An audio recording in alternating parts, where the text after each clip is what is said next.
Why should you learn to stock market? Stock market क्यों सीखना चाहिए? पहली बात तो सबको, हर एक मेंबर को फाइनेंस सीखना जरूरी है। क्यों? क्योंकि ये फाइनेंस सीखे तो पैसा कमाना ही बड़ी बात नहीं, पैसे को से पैसा बनाना, पैसे को बचाना और पैसे को कैसे काम में लगाना है ये सीख जाते हो। तो देखते हैं, why should you learn to stock market. आपके पास कोई ना कोई स्किल्स होना चाहिए, जिसमें से सबसे पावरफुल स्किल्स है फाइनेंस। तो आज फाइनेंस की बात हो रही है स्टॉक मार्केट की। यदि कोई मेंबर, सपोज कोई मेंबर जॉब कर रहा है, आप देख सकते हो आप किस कैटेगरी में कहां पे आते हैं। कोई मेंबर जॉब कर रहा है और उसकी 20 केस है, जी हाँ 20 केस है, और उसकी जो सैलरी है वो सैलरी 20 के से लेके और उसके बाद 50 के की सैलरी है। 20 की टू 50 के की सैलरी है मंथ की। 20 से 50 हजार रुपए मंथली कमाता है, या फिर गवर्नमेंट जॉब में है तो 1 लाख रुपीस मंथली की सैलरी में है, 1 लाख रुपीस में। या फिर कोई बिजनेसमैन है, चलिए साथ में लेते चलते हैं बिजनेसमैन का भी एग्जांपल। बिजनेसमैन है 1 से 3 लाख रुपए के बीच में जो कमाता है। ऐसे कौन से बिजनेसमैन होते हैं? जो सेल्फ एम्प्लॉय होते हैं, स्वयं का बिजनेस शुरू करते, स्वयं काम में लगे रहते हैं। तो ये बिजनेसमैन हो चाहे ये हो, जो 3 लाख रुपीस की मंथली तक में भी है, तो बिजनेसमैन कितना कमाने वाला है पता है? 25 ईयर्स में यदि कोई 30 साल की एज में स्टार्ट करता है, 25 साल वर्क करता है, 5 साल जाहिर सी बात है शादी ब्याह फंक्शन, तबीयत खराब होगी, छुट्टियां भी होगी, 60 साल से रिटायरमेंट है, 25 साल वर्क करता है, तो 25 साल में एक साल में 12 महीने होते हैं, जो कि 300 मंथ होगा। कितना? 300 मंथ होगा। अब यदि कोई 1 लाख रुपए मंथली कमा रहा है तो 3 करोड़ कमाएगा, 1 लाख इक्वल टू 300। और यदि कोई 3 लाख रुपए मंथली कमा रहा है तो जाहिर सी बात है 9 करोड़ रुपए कमाने वाला है। और 1 लाख वाला मंथली वाला 3 करोड़ रुपए कमाने वाला है। जी हाँ, गवर्नमेंट जॉब वाला जो 1 लाख रुपए मंथली में है, 1 लाख रुपए इसमें, वो 3 से 8 3 करोड़ कमाने वाला है। और जिसकी बिजनेस है जो 3 लाख रुपए मंथली कमा रहा है, वो यहाँ पे 9 CR कमाने वाला है।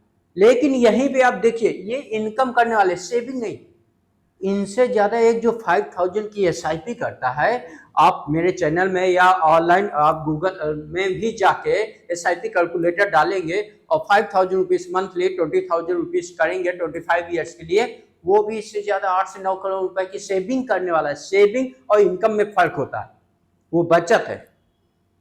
तो जब इतना पावरफुल है कि यदि आप 5000 रुपीज मंथली की SIP करते हो, हाँ 30 साल में 12 करोड़ हो रहा है, ये यहाँ पे लिखा हुआ है।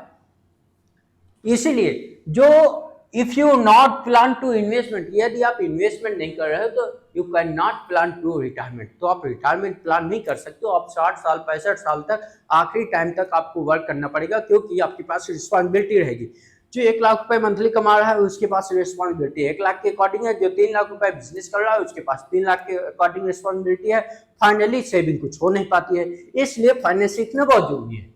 दूसरी बात करें ये जनरेशन की, जी हाँ, जो 1990 से सन 2010 से 2015 के बीच की जनरेशन के लोग हैं, ये ऐसे चेंजिंग प्लेटफॉर्म, चेंजिंग टाइम के जनरेशन है, जो कि ये समझ लीजिए ना तो इनके पास अपडेट वर्जन लर्निंग आई है, लर्निंग मिल पाया है, अवेलेबल थी, और ना ही ये अपडेट हो पाए हैं, और ना ही अब इनके पास, इनके पिताजी के 4 बच्चे हो गए, अब इनके पास उतनी जमीनें भी नहीं है, और ना ही ये हार्ड वर्कर है।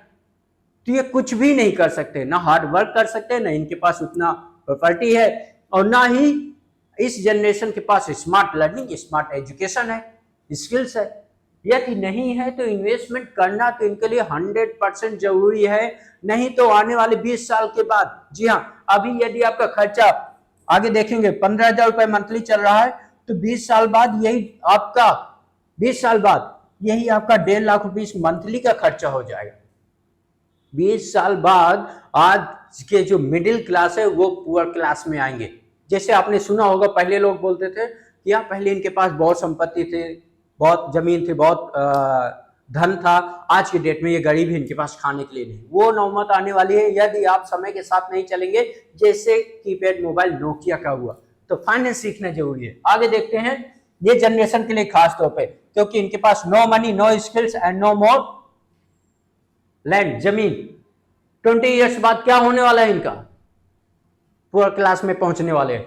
ओके, देन उसके बाद आगे देखेंगे व्हाट इज दिस महंगाई, inflation, will not be increase. क्या आपको लगता है 5% के अकॉर्डिंग आपकी महंगाई नहीं बढ़ने वाली? ये तो बढ़ेगी। और उसी के अकॉर्डिंग अगर आपकी फैमिली 15,000 रुपए मंथली कर के एक्सपेंस है और 15,000 इक्वल टू आप करेंगे यहाँ पे ये 15,000 का गुणे 5%, आप 20 ईयर्स पे कर लीजिए, देख लीजिए 1.5 लाख रुपए हो रहा है। तो अब आप बताइए कि आपको फाइनेंस, क्या आपको स्टॉक मार्केट सीखने की जरूरत है या नहीं? यदि आपको लगता है कि आपको फाइनेंस स्टॉक मार्केट सीखना चाहिए तो आइए, आपका स्वागत है, वेलकम है। अगले वीडियो में पता चल जाएगा आपको मेरे से क्यों सीखना चाहिए, मैं दूसरे से क्यों डिफरेंट हूं। इसलिए 5 वीडियो देखना ना भूलें। Best of luck.